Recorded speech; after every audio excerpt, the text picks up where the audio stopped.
Chair. Okay,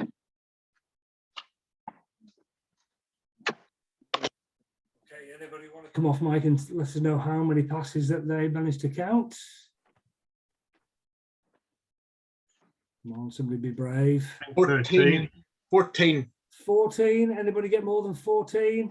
16. 16. Oh, okay. Anybody got more than 16? No, 16. 13, but I had a glitch in the middle. Okay. Well, maybe we'll talk about that in a second. Okay. We'll play the rest of the video.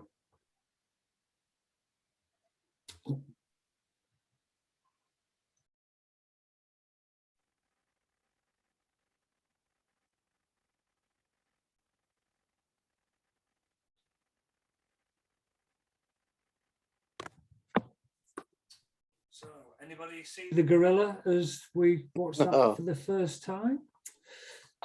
Quite interesting, isn't it? When we concentrated and looking for detail, it's very easy to miss something really, really big. And the reason that I thought I'd just start with that tonight is we're going to talk a little bit about age grade stuff. We're going to talk about rules and regulations. And it's very easy to get kind of caught up in that sort of stuff and forget what we're actually here to do. And that's increase the number of girls that's playing rugby, particularly in Lancashire. So, we'll just hopefully move on from that slide. This is not a good time for my screen to freeze. So that's the 4 things we're going to look at. The age bands themselves. Why did we conduct the review in the first place? What's the purpose of these changes? What are they going to feel like for you at clubs and as coaches and team managers? And then we can signpost you towards some FAQs and resources. So there was something called the Girls Game Review Task Force, and that was set up in 2018. And Lou Latter, who some of you may know, is our council member for women and girls. She headed up that task force, and it was made up with volunteers who worked in the women and girls game, women and girls sector experts, some people from external organisations, as well as RFU professional staff. But it was everybody who was connected with the women and girls game. And the purpose was, as it says there, just to look at the current structure that we have and evaluate how effective it was in maximising participation opportunities throughout the game. And he wanted to look at this direction of travel, look at the player journey for when somebody through school, when they first come to start playing rugby at age grade, and then the journey into adult rugby. So that was the purpose. The scope of work was these 4 areas, as you see up on screen. I'm not going to read all the screens out to you, but the thinking behind it was, over the last 10 years, year on year, the girls' game has increased by almost 12% year on year for 10 years. So that meant that there was a real opportunity to introduce this additional age band. There's enough people playing in the country, and at the same time reduce this triple age banding that seemed to have been plaguing us, holding us back for some time. There's feedback from the game highlighted that there was a real need to review this triple age band system that we had due to player welfare concerns, as well as player development and enjoyment and all the social factors. It was particularly, there was concerns at the under 15s that were being asked to play with and against people who were 17 and almost turning 18 during the same season. At the same time, many people thought that under 13s, which is very often the first entry point, I guess, to girls rugby, was quite a leap for some players and presented lots of safety and retention issues. I'm just going to let somebody into the room. There we go. So, as you know, we currently have under 13s, under 15s, 18s. From next season, this is going to move. There's going to be 4 age bandings, under 12s, which will be a single age band. And then the under 14s, 16s and 18s will each be a 2-year age band. There's going to be some additional flexibility around the under 11s or year 6s, which means that they have a three-way option, really. They can continue to play under 11s mixed rugby, or they can play in a girls only under 11 side, or they would have the opportunity to play up, but following the appropriate sign-offs as per Reg 15. Okay. Thinking behind it is to create these smaller age bands that gives girls the opportunity to train and compete against people of same age and similar physique or more similar physique. Supports player welfare and skill development, and should age transition, particularly with the 18-year-olds, not having that 3-year age band. It also aligns to the rules to the boys game, which gives us a bit more clarity and consistency. And we want to try and work towards equity and an equal approach in everything that we do. The direction of travel for the task force, that's the journey that it took from its inception in 2018. Took quite a while to go through the system, hampered by COVID, it has to be said, but it went through the education and age grade subcommittees, community game board in September 2021, and then age grade governance, and then RFU governance, and then through council in November 2021. So it's signed off, is happening from next season. So that's a graphic you might have seen on social media, which kind of summarizes by year group that you can see along the top there, what our current offer is and what it's moving to. And then, I will send this to you tomorrow, but this also gives you a couple of links as to the regs and the appendices that they align to. Okay. Aaron, can I just check in with you to see if any questions are coming in on the chat? Because I can't see any. Aaron's gone to Nothing, John. Nothing there. Okay. That I can see. Yeah, nothing. Okay then. So rules of play and changes to regs. Effectively, this aligns to the boys' game. So it's the same at every age group, which provides a bit of clarity, and it's much easier for everybody to manage and understand. And we want an equal offer for all. It's important to remember that the regs provide the highest threshold for each of the age groups. So if you have a relatively inexperienced under 16s, you don't have to play under 16s regs. You could drop down to under 14s regs with consent. You don't need approval for that. You can just talk to the other coach, the other team, and that's perfectly okay. So it keeps it very player centered. Out of season activity. This is currently awaiting sign off. So we haven't got it yet. We'll send it out by the community game update at the appropriate time. But we do know that Reg 15-18 will be redefined to account for the new age groups that's being developed. So as and when that's available, we will send it out to you, as will duration of matches. So all of that sort of information isn't available just yet, but as soon as it is, we'll send it out. So a couple of FAQs that we've encountered already. Can girls play up in the under 18s band? So there are some specifics around this. So there are some assessment requirements, and it will be permitted for year 11 players, but not year 10, and they need to be in the Centre of Excellence programme. There may well be a few questions around that, and we haven't been given all the details about the under 16s, the DPP, I beg your pardon, and Centre of Excellence. So you may be asking me questions that we don't have answers to at this stage around that. But what we do know is that under 16s that are in COE could well be given dispensation to play up. Oops, I beg your pardon. And approval will be needed in the normal way through CB, and they can't play in the front row, and that's the case with male players. It is an additional new wage band, a new age band, I meant to say. So a number of clubs have said to us already, well, okay, so if we're going to introduce this extra age band, where are we going to get the extra coaches from? And I thought it'd be a good idea to mention that there's a brilliant program that we're running at the moment across Lancashire and Cheshire around the volunteer recruitment toolkit.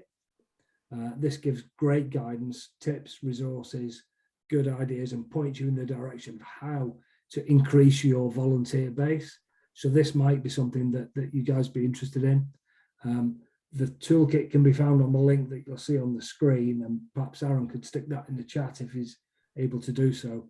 But the information about the webinars, that's coming, well, that's already out in Lancashire and Cheshire. So those invites are with your clubs at the moment. So if getting additional volunteers to support growth of women and girls is something that you're interested in, then definitely talk to your club. They do have the invites, and they are happening over the next 2 to 3 weeks. Okay, as we bring in this section to a close, I thought I would mention that the strategic plan is now available. Be interested to know, maybe put it in the chat if you've seen copies of this, if you have it already.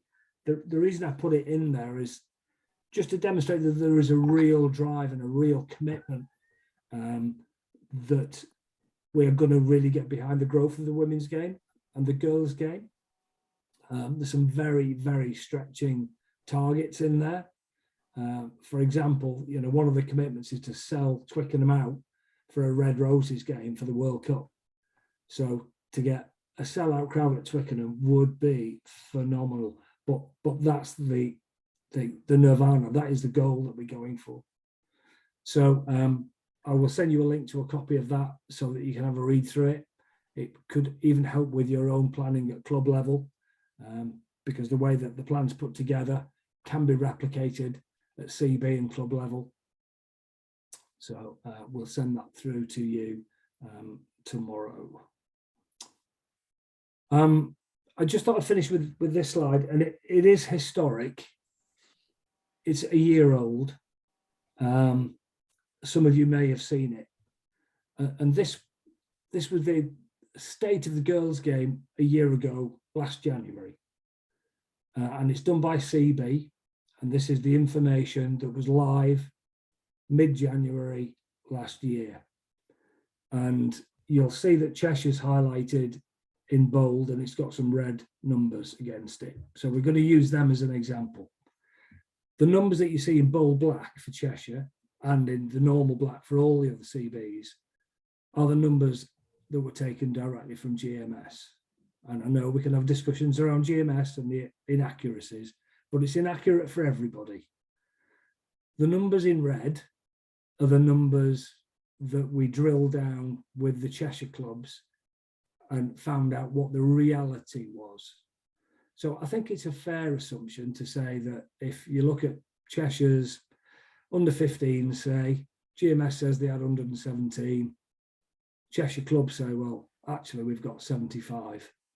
So that's the example. So I think you could probably take a reasonable guess to assume that all the other figures would be probably inaccurate to the same level that Cheshire's are. I can't see why Cheshire would be any more or any less accurate than any other CB, because they've all got the same system to work with.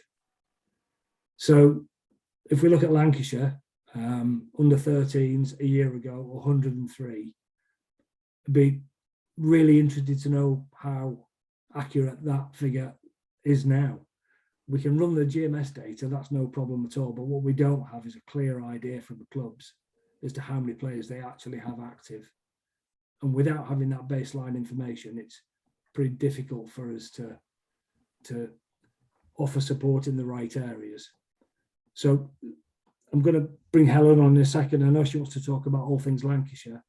And when she's done, then I'd like to have a quick 5-10 minutes of your time to figure out a way whereby we can collate an accurate snapshot of this information in Lancashire so that we can go back to Twickenham and say, well, look, as a region, this is what you think we've got, but this is the reality. And then we can start to take the game forward. Okay. Aaron, can I just check in with you to see whether any questions have come in on Still none, John. stream? Doing good. Okay. So anybody want to come off mute and ask any questions live? I promise we won't bite, none of us.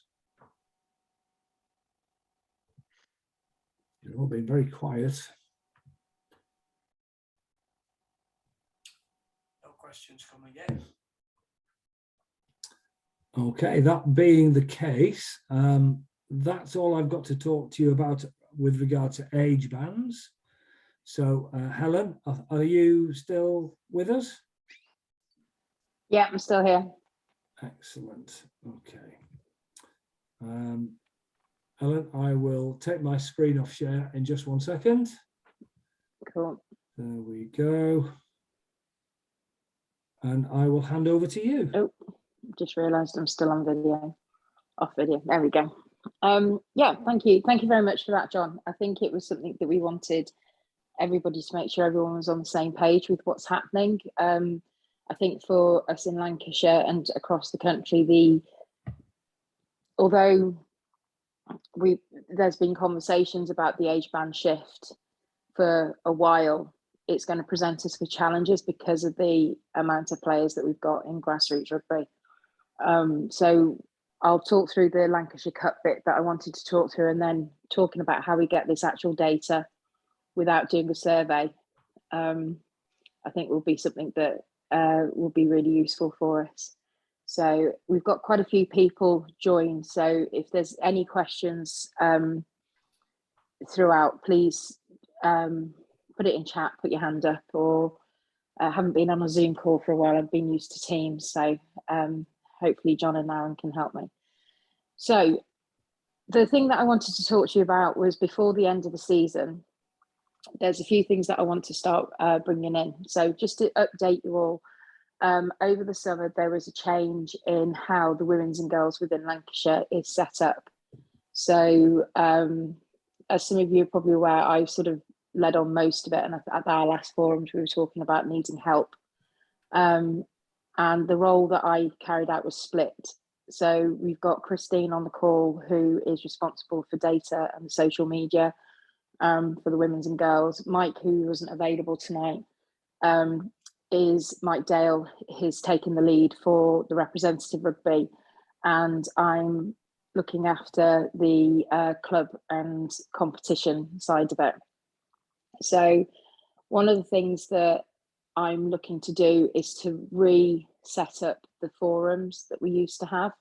So we used to have forums in North Lancashire, in Merseyside, and in Greater Manchester. And at those forums, we used to arrange the fixture swaps. We used to share ideas. I know some people used to call them we used to discuss the pitch up and plays, or the Prosecco and rugby. I think somebody referred to it as within the women's, because they used to have a bit more of a boozy approach to it than we did in the women's and girls. But recruitment of players is going to be really key over the next few years for us to be able to fill the bands. I've been having conversations with some of you separately just to sort of gauge ideas and thoughts about what you think's going on, what you think's happening. And one of the feedbacks that I've had is that the coaching side is something where people feel they need support to make sure that we're going to have to get more coaches in. In the women's and girls, we tend to have an issue where it's not an issue, it happens in the same with boys, but the coaches tend to come from players. But if we haven't got as many players, we might not have as many volunteer coaches that come into the system. And if they're novice coaches, how are they going to be trained up? So I have, I'm going to be setting up a conversation with Delta, who is the RFU's coaching coordinator for our area. And if anybody has a particular interest in wanting to help improve coaching in Lancashire, I'm more than happy to have a few coaches come on board so that we can talk through the ideas of what we can do as clubs together to improve coaching across Lancashire.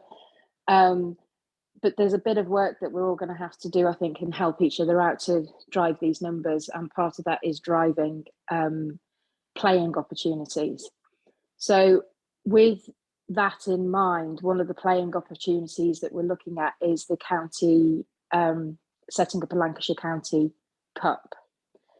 So this year, I was looking at when we might be able to do it, and I wanted to ask people's opinion. So last time I spoke to people about setting up a county cup, we were going to do it the year that everything went a bit wrong with COVID, and it was going to be an X7s approach to club rugby. So when we sat down and talked about it, the clubs fed back that because you don't all have the numbers for 15 aside, but you wanted to be able to participate, you wanted it as X7s. So it was still competitive rugby, but it was sort of focusing around sort of numbers rather than 15 aside rugby. I know things have changed, and we've got some clubs that are turning out 15 players every week, and we've got some clubs that are having to, club together to be able to get game time, which is absolutely great, people working together. So I'm going to throw the floor open to, if you had county rugby, would you want it to be 15 aside? Would you want it to be X7s? Would you want it to be a mix? And then I've got an option that I want to talk to you about, whether it's something that would fit into the current structured season. So is there anybody that wants to go first? If you just come off mute, I think I can't see hands or anything. Any thoughts? Helen, what ages are you talking about here? So it would be under 15s and under 18s. Okay. We would be happy to do that. We're currently in Manchester trying to get a festival together at the end of March. We did originally have it for September, which was an X7s, but we kind of felt that it was like beginning of the season, so we postponed it to the end of March. But yes, we would be interested in doing something like that. So you would be interested in an X7s rather than a 15 aside type thing? We've got 24 girls across the 3 age groups. Right. 3 current age groups. So, we can just about get together a 15s, and we can definitely get together an 18s team for that. I think it would be more competitive if we did a cross 7s rather than a 15s. At LSH, we're pretty good on numbers for every age group, but there's not an awful lot of teams who are in the same position. So for a competition to be competitive, it would be better as a cross 7s, I would think. Yeah, so I've got your numbers at LSH. You'd have enough for 3 teams at cross 7s. How would people feel about more than one team where clubs were in that situation and we did cross 7s, for instance, more than one team entering per club? Ellen, it's Gus at Burnley. Hi, Gus. There's a couple of thoughts really. If we were doing a 15-a-side game, you wouldn't be able to sort of do it on one day, would you? You'd have to sort of have a fixture list almost of where people are going. So would the 7s be more of a one-day event, or a couple of different clubs hosting, and then I'm just thinking the actual fixtures on the day. So would it be a one day, or would it be over a period of time? First of all, yeah, I think if we went for go on, carry on.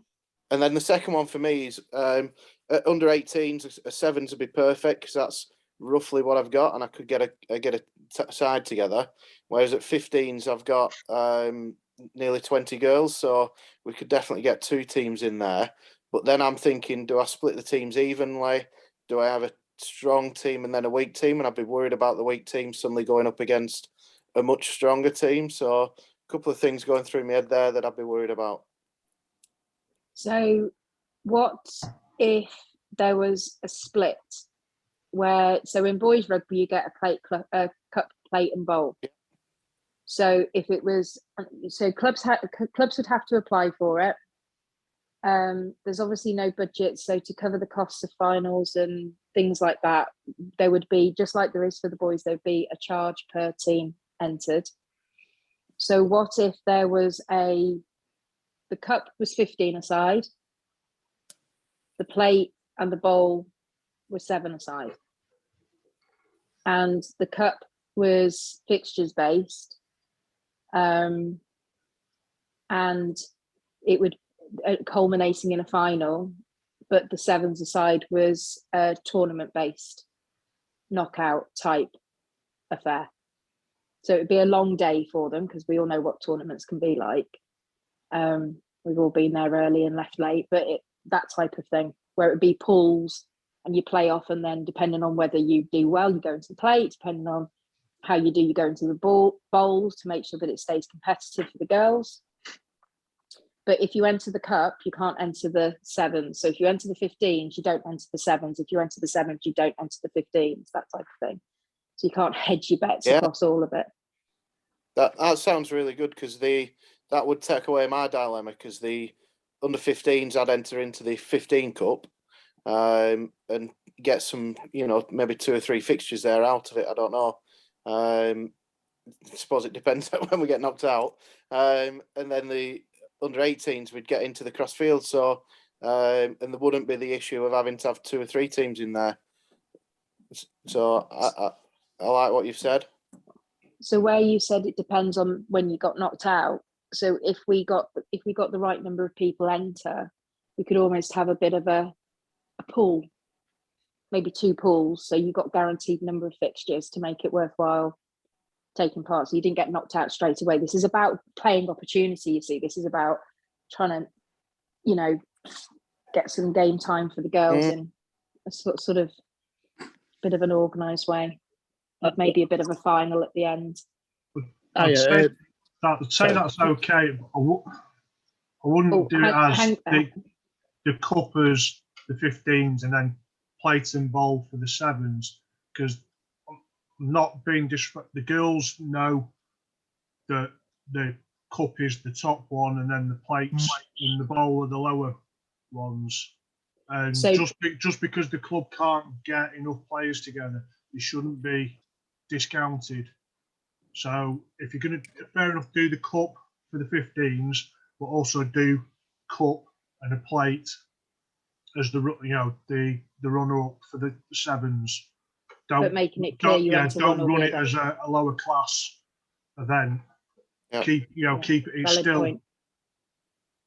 Still as important as playing 15s. Yeah, valid point, Paul.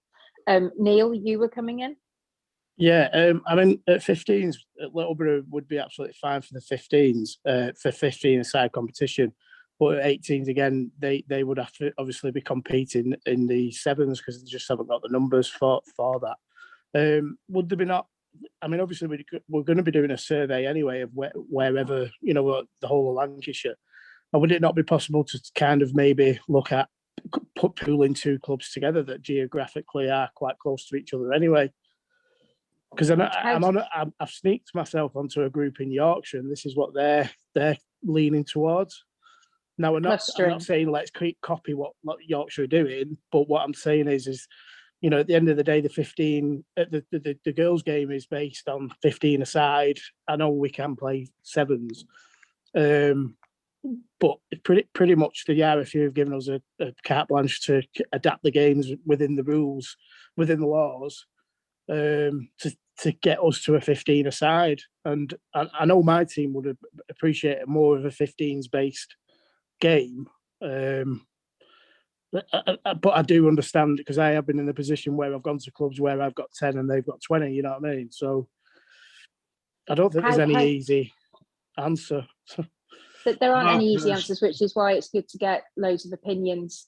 And what people think. What do people think about? So that's called clustering. We've had clustering in the past. There's pros and cons to it, but what do people think? Yeah, sorry, we're trying to do that with the Manchester network. We're supposed to have games this weekend. Now our cluster, we're at Didsbury. We've got more than enough numbers on the 15s, but the 18s, my girls are going to be playing themselves. You know, Yeah, I mean, Paul, we're on that.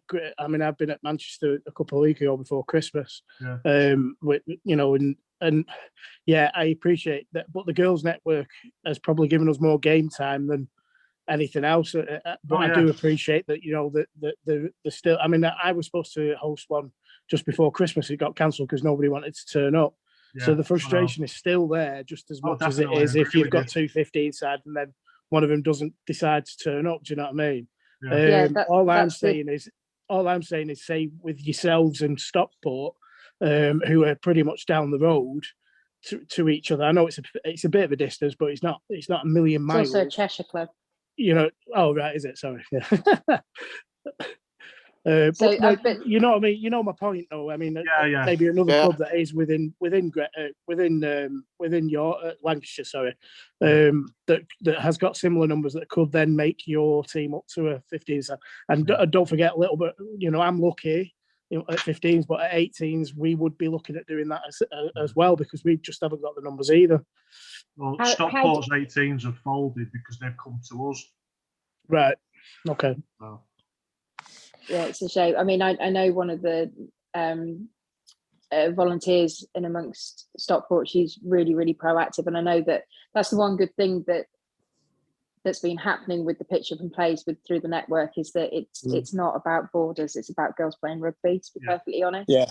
But if we're going to call it a Lancashire Cup, we might have to have it just as Lancashire clubs playing. That might cause a few problems with the other CBs if we start trying to poach their clubs into a Lancashire competition. They might not be too happy with me.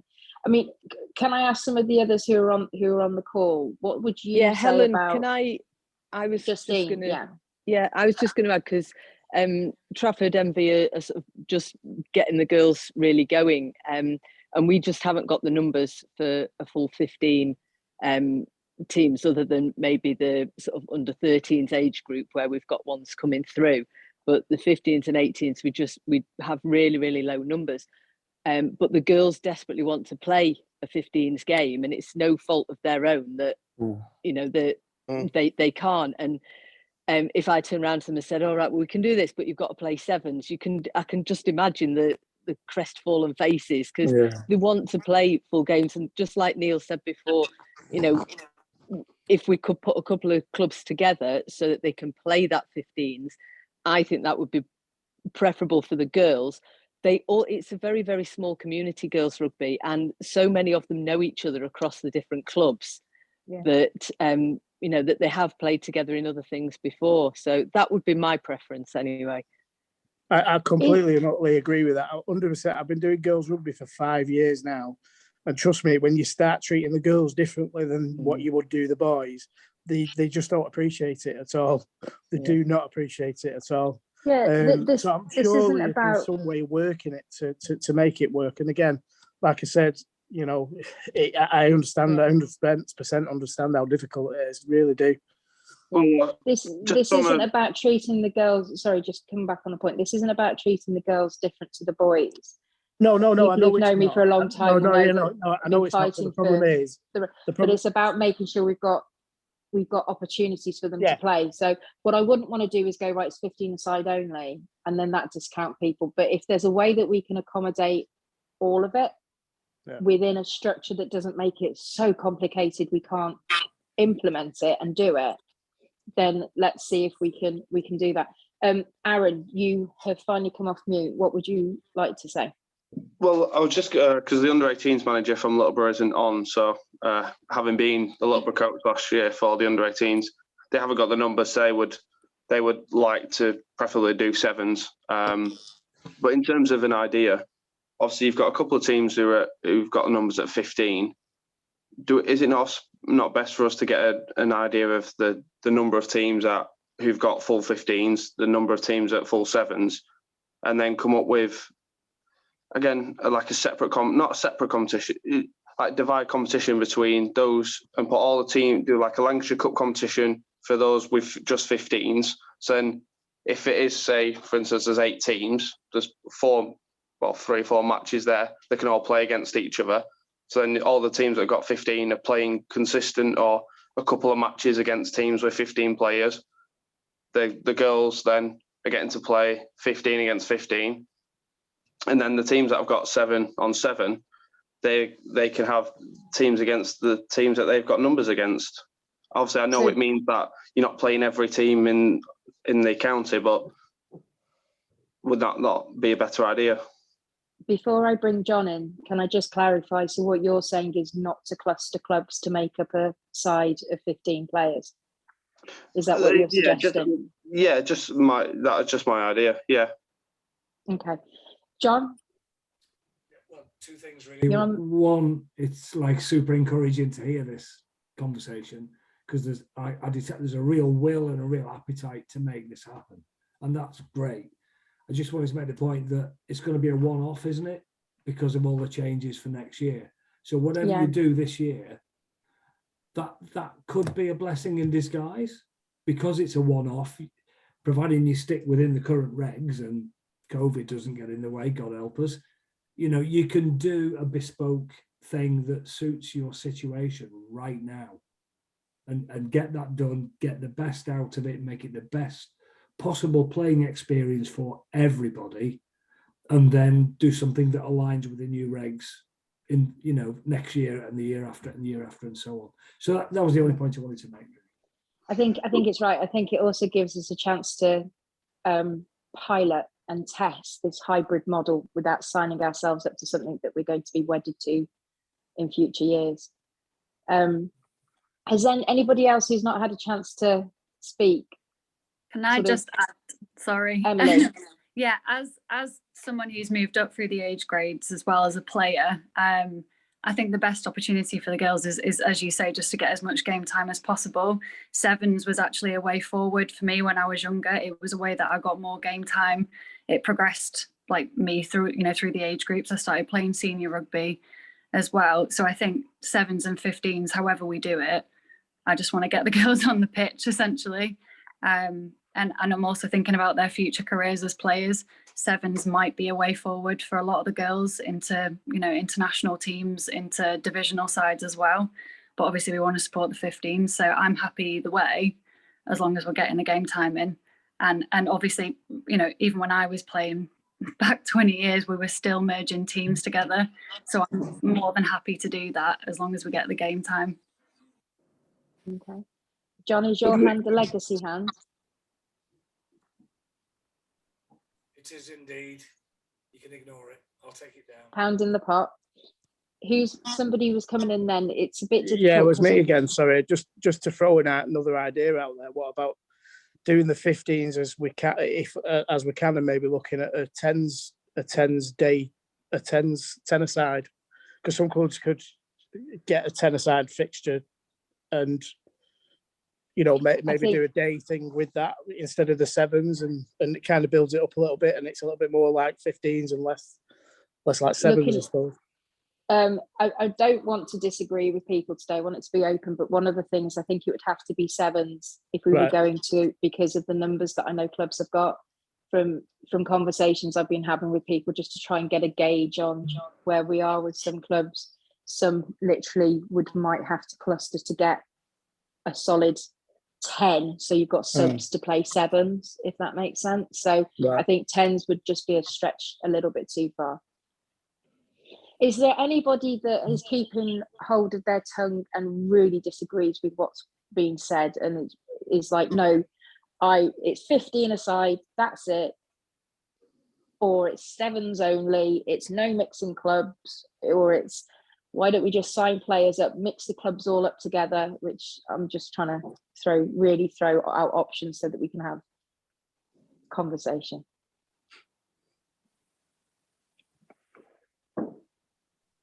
I don't disagree with mixing clubs, but I know our girls, when they go on the pitch, they want to play as Manchester. They don't want to play as Barbarians. They want to represent their club.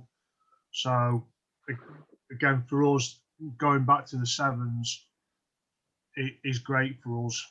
But yeah, I agree with Emily. It's a case of we need to get the girls on the pitch, and we'll do whatever we need to get the girls on the pitch for playing time.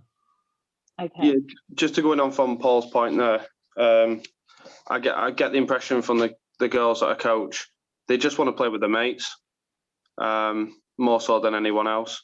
And when they've tried to mix, sometimes it goes well. They group some of the girls they meet, they get on with like a house on fire and the best mates. Other times it's, oh yeah, I don't like playing with her. She don't pass to me, you know, like you get in any type of situation. But if it means, like I said, the idea there with if we can put the teams who can get sevens with the teams that have got sevens, and then they can play as Manchester, and the Manchester can play Trafford MV if they've got a 7 and a 7, and then they can all play together. And then the teams who've got 15s can play the 15s, and then they're not having to mix and match their teams either. Tasha, have I pronounced your name right? Yeah.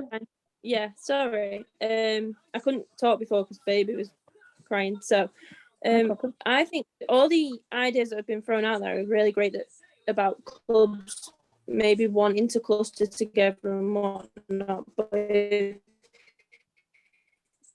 if we know that this is happening in a few months, then if we are doing a training session where you mix your clubs together, being close to our teams, so let's pre-prepare ourselves so then the girls get to be accustomed with each other, so then possibly can go for the 15 aside, and not just having to say, oh, actually we're going to have to go for the sevens.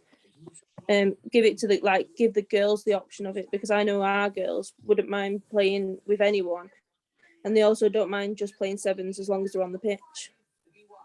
So, John, is that a legacy hand again, or no? I'm going to set my pound back out of the thing now. This is not a legacy hand; it's a question for you. So, like, this is quite complex, isn't it? And I love how everybody's been able to voice their opinion. There's some great ideas.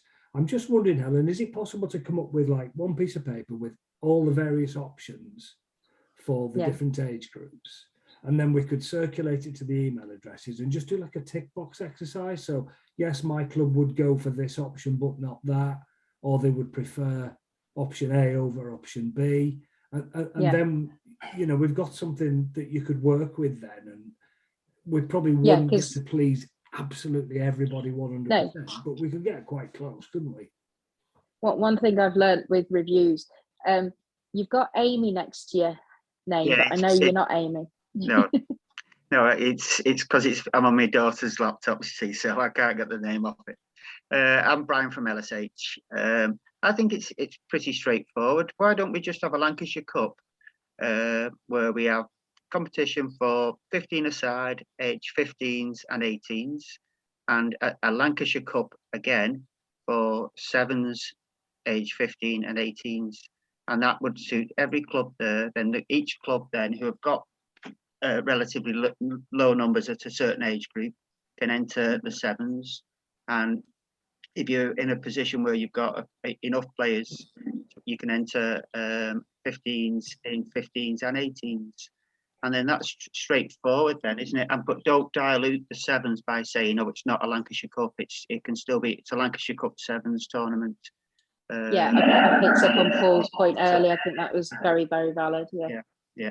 And then you don't then have to have this sort of thing where you are mixing teams up, because as we said, we seem to have a 50-50 split on the teams mixing up at the moment. Some people are for it. That's how we started off at LSH. We played with every team going when we didn't have numbers, and the girls enjoyed it. But I understand some girls don't enjoy playing with other teams, you know what I mean, and diluting the club's name, if you know what I mean, sort of thing. So I think a team, I said like a 15-year-old team who've only got sevens, they would rather win the Lancashire Cup sevens under the name of their club rather than play a 15 side and win the Lancashire Cup with 2 or 3 other teams in you know, like 2 other teams making up that 15 side, you know.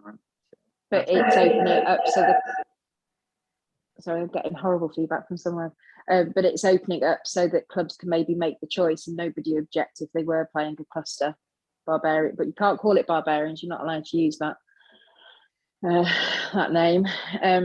Okay, moving on quickly because we do need Helen, to. could I, sorry, Mark. just a quick one. Yeah, sorry, Helen. Could I just ask Brian there? We're talking about 15-a-side competitions, and you've got quite a number of players. How many other clubs do you play against in Lancashire that have 15-a-side? We don't play any Lancashire sides, unfortunately, now. So the 15-a-side cup would be a non-starter if you stick to the same clubs. At best, it would be a 2-team cup. Yeah, that's it. Yeah, is that 4? But then I think what our coach would do with the with our, if it was a Lancashire Cup, I think he would play. We've got a squad of about 30 girls at 15, and it's getting each. We make a point of getting each one game time, so that would be the Lancashire Cup would be perfect for our girls to be playing. You know, like to make sure that our girls, all of our girls, play. So I don't know. I'd be quite happy for teams to be, as I said, for teams to mix together, without a doubt. You know what I mean? Get more. As long as we can get more games for each girl, that's the most important thing at the moment, isn't it? No, Mark makes a good point. It's like it depends how many. Well, this is the thing. How many teams have actually got enough for 15 at under 15s, and how many have got 15 at under 18s? Because again, if there isn't enough, if we've only got 1 or 2 teams with 15, then it's just a non-start. You might as well just crack on with 7s. That's why we were asking about whether clubs would be willing to cluster, because there isn't a huge amount. There's about 4 that we know of, but it also goes on to John's point where we need to start getting the right data through, and we need to start getting the data to help us understand exactly how the split of 12s, 14s, 16s and 18s is going to affect Lancashire, not just the next year, but the next sort of 4 years. So GMS is not reliable. It's not reliable data, which is why I've sort of been doing a bit of a ring around, and there's about maybe 4 clubs that if every single one of their players turned up, which we know doesn't happen, would be able to put out, and they're not all in the same age group either necessarily.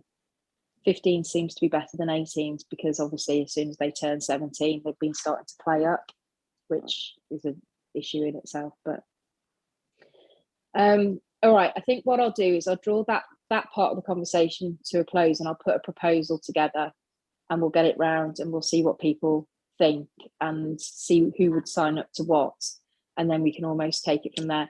But it does lead to the next point, which is I was thinking a tournament sort of like the 1st of May, but that bank holiday, if it was 7s, because it's short games, would be quite a nice way to round off the season.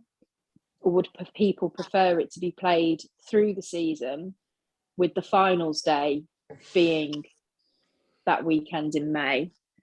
And if it is short games, we could look at it still being a bit of a tournament, so people get to take part or something, but with finals. How would people want it structured? Do you want regular games where you have to organise the fixtures through the season to make sure that it doesn't clash with fixtures you've already got? And I know we've got county under 15 girls coming up, starting in February. Or would you prefer it to be some concentrated rugby at the end of the season, or throw it open? What are people thinking? I would say do it as a 1-day tournament and make it special. Okay. Yeah, would you stretch to 2 if we got loads of entries? If we got absolutely loads of entries, would you stretch to it being over the weekend thing? Yeah. Okay, cool. But what are other people? Just concentrate it and make it special, and because I know they're not second-class citizens, but sometimes they feel like it. So make it special for them. And it sounds silly, but what would make it special for them? I know that it's a bit of an open-ended question, but I know what would have made it special for me. I know what makes it special for me when I play. It's just being able to get up in the morning, but what would make it special for them? I think having the sort of the publicity around it, the promotion of it, and the support there, and making it, the number of people you've got there on the day. So like has just been said, you make it into 1 or 2 days, you've got big numbers of people there, and I think that adds to the, it just makes more of a day of it, and I think that might help make them feel special if it's being well publicised. And so it's not so yeah, okay. So if we had someone like Jill handing out the medals, ex-cup winner, that type of Lancashire president, get Sale Sharks women involved. People that the girls are now just seeing that they're aspiring to. If that was a possibility, get them involved. Even if it, like you say, it was them coming down handing out the medals, or if they were just wandering around in their training kit, the girls can see them. Just things like that. I have to see what budget I've got. What are other people's thoughts? Sorry, Helen. Just as a side question to that, is Sale Sharks doing anything like a DDP thing like they do for the boys? Because I hear nothing coming out of it, and obviously they've got a ladies team now, and it seems like they've just kind of like got a ladies team, and then there's no kind of development through that angle as well. Yeah, there is. Is there? So they've got the centre of excellence. Right. But, so is that through the Sale ladies though, the 1861 thing, or is that through Sale Sharks? So if I explain how it works, so the women's rugby, girls rugby works different to the boys. So with the girls rugby, the representative sides is your first step on representative ladder. So it's connected to the England pathway.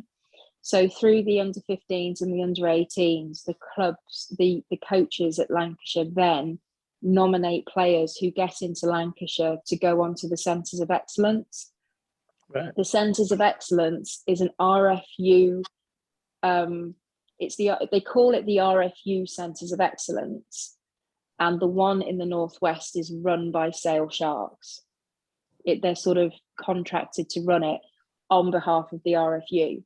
So there's quite a lot of connection between the Centres of Excellence and the RFU. So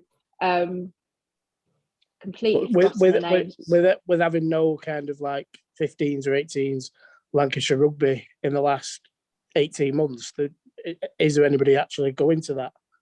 Yeah. Or, yeah, there is. Yeah. Okay. Yeah, there is. It'll all start back up. There has been obviously a little bit of a disconnect because we have had COVID, so it's sort of going off. So there's not under 15 Centres of Excellence. There's an under 18 Centres of Excellence. And so the under 18 players, and you tend to be the older side of 18 to get into it. There's very few 16-year-olds that are into Centres of Excellence, because the Centres of Excellence is about 30 players. So across Yorkshire, Cheshire, and Lancashire. So it tends to be the older age group. So they have been running Centres of Excellence. There was one the other week, and I know the England coaches went to the one at Sale Sharks, so that there is that connection. If people are confused about the pathway, how it works, they want to be able to ask questions, I'll speak to Mike, because although Mike's doing the representative rugby now, we keep in contact, so he knows about this meeting tonight, and when the competition is, we'll make sure that it doesn't cross over with county rugby, because it's incredibly important. So it's about us aligning what we're doing, because I think that there's a place for county rugby to help develop clubs, and I think there's a place where club development can help county rugby. It's cyclical. So I'll speak to Mike and I'll see if we can actually maybe arrange a webinar, and I can see John's face now, he might be able to help with this, where we get Sale Sharks to actually do a webinar on the Centres of Excellence and what they're up to and how they can help with club development and how they can sort of feed it back down the chain. No problem, Emily. Thanks for turning up. Thank you for coming along. So I think that's something, and that could be, because these are going to become regular forums that we're going to run to start connecting people. I'm going to keep the girls separate from the women. I think everybody has slightly different issues and things that you need to raise.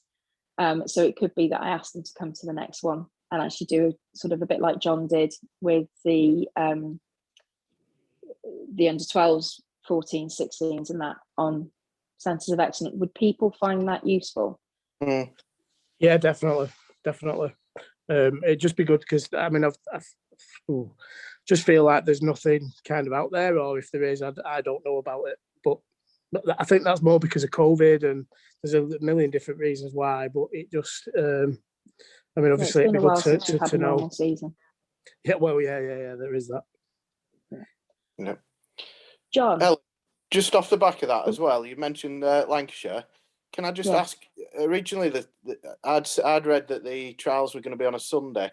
Then they've moved to the Saturday. Are the games going to be on a Saturday or a Sunday? Or because I've got girls that have got Saturday jobs at under 18s, and literally one of them's been told that she's going to have to give up a job to go to the trial because she's going to be needing time off.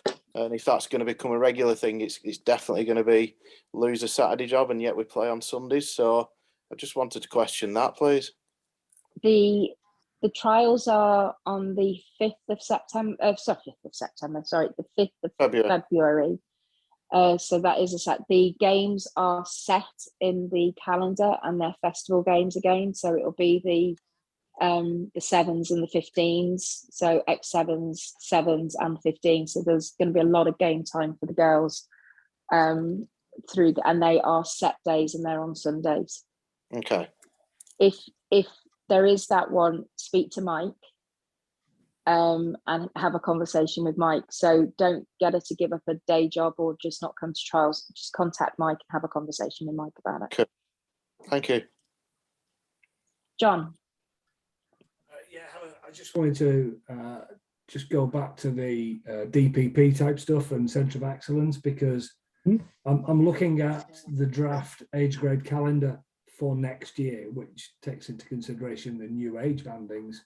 So it does, and I can only go off what I see. I don't think it's been signed off yet, but from what I'm looking at here, it looks set to change. So next season, there'll be DPP, which is CB led at under 16s for females, and under 18s will be that's C of E. So that will be run by presumably Sale Sharks. So there would be an opportunity, and I don't know whether any of the CB guys that are on the call, they may have had more information than we have, but on this draft it would appear that the Player Pathway program starts for under 16s with CB led DPP. That's quite good that they're bringing it back down an age up. Hi, John. It's Mark, the Lancashire County Secretary. We know absolutely nothing about this. Yeah, John, this calendar only came out on Monday, Tuesday. And we, as Mark says, we've certainly had nothing in writing anyway. We've just had a brief look at what you just saying, and we've noted it, but we've had no correspondence whatsoever. Is Howard on the call? Why does this not shock me? Has there been any calls with? So why does that not shock me? I hadn't seen it till today. So. No. Has there been any calls with Martin? Like, because what tends to happen is that there's calls with Martin McTaggart, and he goes through any changes. Has there been no webinars or calls with Martin? I very much doubt it happened. Like, I can't say 100%, but I'm sure Howard would have mentioned it. We had a board meeting on Monday night and no mention of it then. I might be completely wrong, but I think this currently sits with CBs for them to look at. So there must be something coming out to you. For what it's worth, I think that's really positive, because if CBs in some way could get hold of that, then that's probably the best thing for girls rugby in the North for a long time. I think it's positive bringing it back, because we used to have under 15s and then we used to have under 18s. So there was a bit of a gap. So filling that gap again, I think is important. But I think we need to get some information. John, can you check with the RFU where it's up to with Martin, and I'll flag to Mike, because I can't get involved with this bit, because otherwise I'll be stepping on Mike's toes. And I'll flag to Mike that there's confusion and we need information about it. I guess it's game development. I'll ping it over to them. It's definitely not us. I'm not backing away from it. But I only know it's going to be Martin, isn't it? Yeah. And that. Okay. But, all right. As soon as I think one of the things that we can confirm is as soon as we've got a very clear picture, I think a webinar or a focus on the girls' pathway and what we're going to do is something that we need to do at the next forum. Okay. Just looking at time, we wanted to talk about how we're going to get the data. John, you wanted to bring that towards the end. Well, yeah, I just think we'd all benefit with having some accurate data. And let's not make it about GMS bashing. It's about a need to understand what the landscape actually looks like. So I don't know. I'm more than happy to work with the Lancs guys, and we can come up with some form of spreadsheet. We can come up with a Google document if you like, do it online. But I think it's really, really important that Lancashire understands exactly what we've got here. You know, what are the numbers by age group that you know that you've got, and then we can start looking at coming up with some strategic support to try and grow the game.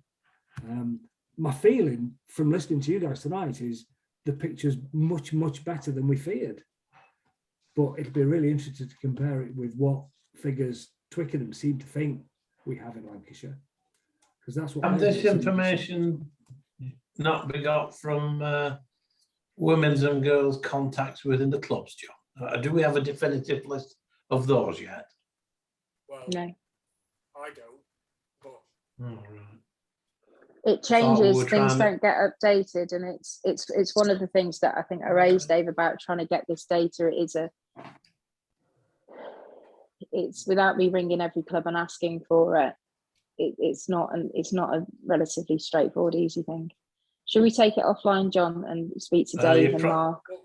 You're probably going to have to go through club secretaries then, which I know that makes it possibly worse, but that's got to be a first point of contact, hasn't it? Sorry, Helen. Neil. Yeah, have you got? Are you on the GM network WhatsApp group? No. Because if we could get you added to that, there is a lot of Lancashire clubs in that'd take a big chunk away from it, and you get the answer straight away. So if I know James, I'm surprised James isn't on from Eccles, to be fair, because he's taken the lead with that, and like I said, there is quite a few. I mean, there is some Cheshire clubs on it, and there is some Cheshire clubs on it, but to be fair, that'd take a big chunk away from you, and we're adding all the time. So I know LSH has just joined that group, and there's clubs joining it all the time. Yeah, so it's like the picture. That's a way to go. Is if we could get a WhatsApp group with everybody on, and then. I would like to set up a WhatsApp group for Lancashire. We've tried in the past, and people have sort of joined it. And the issue that we have is the constant throughput of who the contact is. So James and Rowan were invited tonight. I know that it was flagged to him, but I recognise that not everybody can make a Thursday. There's no great night to have a meeting. No. When everybody's training, so different nights. But that's the type of thing. It's finding the information so that we can start the proper channels of communication, which is why we sort of do the Facebook, the Twitter, and all the rest of it as well. No, if you could get me added onto that group. I'm in contact with a lot of the clubs that from Lancashire who are on it, but there's a lot of information that we share that is Lancashire focused, and it isn't Cheshire or Yorkshire. And I know that there's a whole host of you that get together to do the pitch up and plays and some of those good events that we're seeing. Okay, what I'll do, I think then, so that we don't sort of drag the whole evening on, I think I'll pick it up separately with John, Dave, and Mark. I thought I saw Howard, but I think he might have had to go. But Howard as well. Okay. Before we wrap up, is there any other questions or any other points, or do people find this useful? Yeah, it's really useful. I found it really useful anyway. I do have a question. With obviously the age grades changing next year, would they be looking to do like an under 14s Lancashire county or representative sides? No. So they're just going to keep it. They're just going to keep it at under 16. Well, it'll be under 16, then under 18. Yeah, I'm shaking my head, and I don't know. I think that's something that we would need to have a conversation with Lancashire about. And it's not in the age grade calendar that I'm looking at. There is a national clubs competition as there is at the moment, and that's for under 16s and under 18s. Yeah, as I understand it, John, there's nothing in the age grade calendar, and it will be limited to 16s and 18s. Yeah, which I think aligns to the lads, doesn't it? It doesn't mean that we can't look at doing something for under 14s, which is like a Lancashire Development Day, where we bring the girls together and do something. But that could be like linking it to some of the bits and pieces. But we need to look at what's in the calendar and what people want and what there's an appetite for. Because it's got to be supported, and there's got to be volunteers to help it, and obviously cost no money. Yeah, no, I understand that. Just because obviously I'm looking at it selfishly, because I've got a couple of girls who've got desires to want to be playing, obviously professionally in some point in the future. So for them, they've kind of got no unless they could go over to rugby league, but I kind of don't want to kind of force them down that pathway just for them to kind of go down the professional route. So I'm trying to see if there's any options and pathways for them to kind of look at and explore. So, well, they've got the pathway, and they've got a challenging pathway in Union. So it depends on whether they want the easy option or something that's going to challenge them. But I've just realised this is being recorded, so I'm going to get into trouble with my friends that play league rugby for England. But yeah, okay. But no worries. Thank you. Any other points? Any other questions? Lots of sighing, lots of fed up faces. Okay, but the baby did cheer me up. Sorry for smiling, but Tasha kept putting the baby up to the camera, and that's all I could see was this baby smiling. So apologies for that. Okay. It's not a question. It was just before everybody disappeared. I'm going to plug it again because I'm desperate to try and get teams down. 27th of March, we're doing an ex-rugby sevens festival. The registration form is on Facebook and Instagram under Manchester Rubies. Please support us. We're not out to making any money. Whatever money gets pumped back into the girls. So please try and support us if you can. And being the bureaucrat, Paul, have you filled out the event form and sent in the event form to my chairman, and I'm hoping she has sent it off to Lancashire, but I didn't know anything about it until 4 days ago. Okay, there's a email address that's the same for anybody, and these just to let you know, the pitch up and plays that you arrange through the network fall into this category because of the volume of people that it's great that people turn up for them, but the volume of people that turn up for them mean that you have to register the event with Lancashire. Mark. Can I also reiterate as well, anybody, there's quite a number of clubs now who are starting to pick up games with Wrexham. Can I just make sure that everyone knows that if you just go over to Wrexham to play a game on a Sunday morning and come back, that sadly, not down to me, it's classed as an overseas tour, and you do have to apply to go. It's world rugby regulations. The way of the world, Wrexham is an overseas tour. It is only a straightforward form, though. Yeah, it is. Yeah, thanks, Brian. Yeah, I know you filled in one page. You have to play to our regs, even if you play over there. Yeah, you can't play to Welsh regs. Okay, all right, well, thank you very much for your evening. I think there's things for me to pick up. John, if you could send me a copy of the video, because I didn't take any notes because it was being recorded, that'd be really helpful. I will indeed. No problem. And I'll send out a date for the next forum soon, so that we can get something up and running and start having regular conversations. So thank you very much. Thanks you, guys. All. If any of the CB guys are kicking around, if you could hang around for literally 2 minutes, that would be brilliant. Thank you very much. Apart from that, good evening, everybody. Have a good night. Cheers.